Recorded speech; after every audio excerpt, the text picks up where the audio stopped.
அனைவருக்கும் வணக்கம்.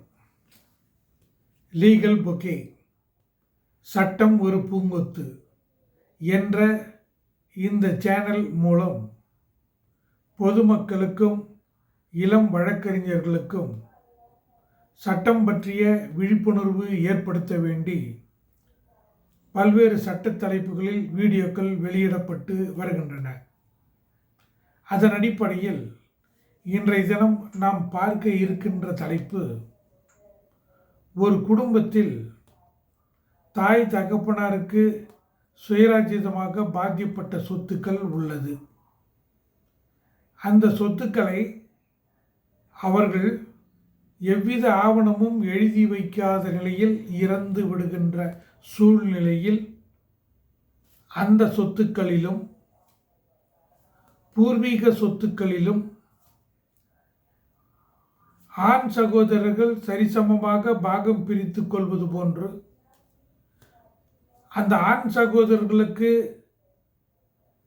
உடன் பிறந்த பெண் சகோதரிகளும் அந்த சொத்துக்களில் சரிசமமாக பாகம் பெற முடியுமா என்பது குறித்து தான் இன்றைய விளக்கம் அமைந்துள்ளது. பொதுவாக இதுபோன்ற சூழ்நிலையில் அந்த பூர்வீக சொத்துக்களிலும் தாய் தகப்பனாருக்கு சுயராஜ்யமாக பாத்தியப்பட்ட சொத்துக்கள் தாய் தகப்பனார் எவ்வித ஆவணம் எழுதி வைக்காத நிலையில் இறந்து விடுவார்களே ஆனால் அந்த சொத்துக்களிலும்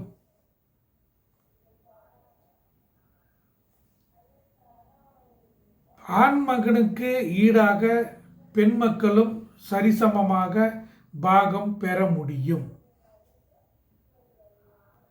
அவ்வாறு சரிசமமாக பாகம் எப்படி பெற முடியும், எதன் அடிப்படையில் பெற முடியும் என்பதுதான் முக்கிய வினாவாக உள்ளது. இந்து சக்சஷன் ஆக்ட் 2005 ஒரு திருத்தப்பாடு கொண்டு வரப்பட்டுள்ளது. குறிப்பாக பிரிவு 6 டிசம்பர் 20, 2004 தேதிக்கு முன்பாக நான் ஏற்கனவே குறிப்பிட்டுள்ள பூர்வீக சொத்துக்களிலும் தாய் தகப்பனாருக்கு சுயராஜ்யமாக பாத்தியப்பட்டு அவர்கள் இறந்துவிட்ட நிலையில் எவ்வித ஆவணமும் எழுதி வைக்காத நிலையில் இறந்துவிட்ட நிலையில் அந்த சொத்துக்களிலும் எவ்வித பாகப்பிரிவினையும் நடந்து இருக்கக்கூடாது.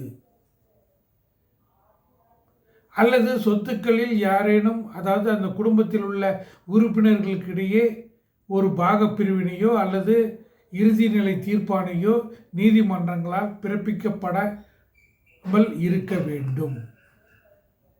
அப்படின்னா என்னங்க, டிசம்பர் 2004க்கு முன்னாடி அந்த சொத்துக்களில் முறையான பாகப்பிரிவினை நடைபெறாத நிலை இருக்குமே ஆனால் திருத்தப்பாடு சட்டம் 2005 படி டிசம்பர் 20, 2004க்கு பின்னிட்டு ஆண் சகோதரர்கள் எவ்வாறு அந்த சொத்துக்களில் இருந்து சரிசமமாக பாகம் பெற முடியுமோ அதே போன்று பெண் மக்களும், அதாவது அந்த ஆண் மக்களுக்கு உடன் பிறந்த பெண் சகோதரிகளும் சரிசமமான பாத்தியம் பெற முடியும். 2004க்கு முன்னாடி பாகப்பிரிவினை நடந்திருக்கக்கூடாது. அதுக்கு இப்போ பாகப்பிரிவினையே நடக்காத நிலையில் பூர்வீக சொத்துக்களும் மற்ற சொத்துக்களும் இருக்குமே ஆனால் பின்னிட்டு அவர்கள் சரிசமமாக பாகம் பெற்றுக்கொள்ள முடியும். இதுதாங்க அந்த சக்சஷன் ஆக்டு பிரிவு 6 2005 ஒரு திருத்தப்பாடு கொண்டு வந்திருக்காங்க. அதன் அடிப்படையில் பெண் மக்களும் ஆண் மக்களுக்கு ஈக்குவலாக சரிசமமாக பாத்தியம் பெற முடியும். சார், 2004க்கு முன்னாடியே பாகப்பிரிவினை நடந்துடுச்சு சார், ஆனால் அந்த பாகப்பிரிவினை சரியாகவே செய்யலை சார், ஏமாற்றிட்டாங்க சார் அப்படின்னு ஒரு சாரார் குறை சொன்னால்,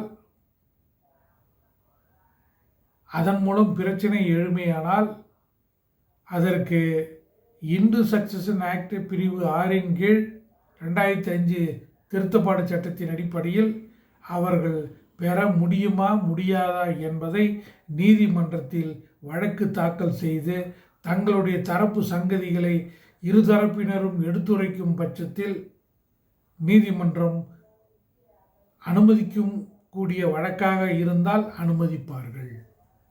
புரிஞ்சுக்கிட்டீங்களா? இந்த மாதிரி பல சட்ட நுணுக்கங்கள் கொண்ட தீர்ப்புகளை சங்கதிகளை பல வீடியோக்கள் நான் வெளியிட்டிருக்கேன். இவை எல்லாமே உங்களுக்கு பலன் உள்ளதாக இருக்குன்னு நினைக்கிறேன். இது வரைக்கும் இந்த வீடியோவை நீங்கள் சப்ஸ்கிரைப் பண்ணாமல் இருந்தீங்கன்னா உடனடியாக சப்ஸ்கிரைப் செய்து கொள்ளுங்கள். இந்த வீடியோ பிடித்திருந்தால் லைக் செய்து சப்ஸ்கிரைப் பட்டனை ப்ரெஸ் பண்ணும்படி கேட்டுக்கொள்கிறேன். நன்றி, வணக்கம்.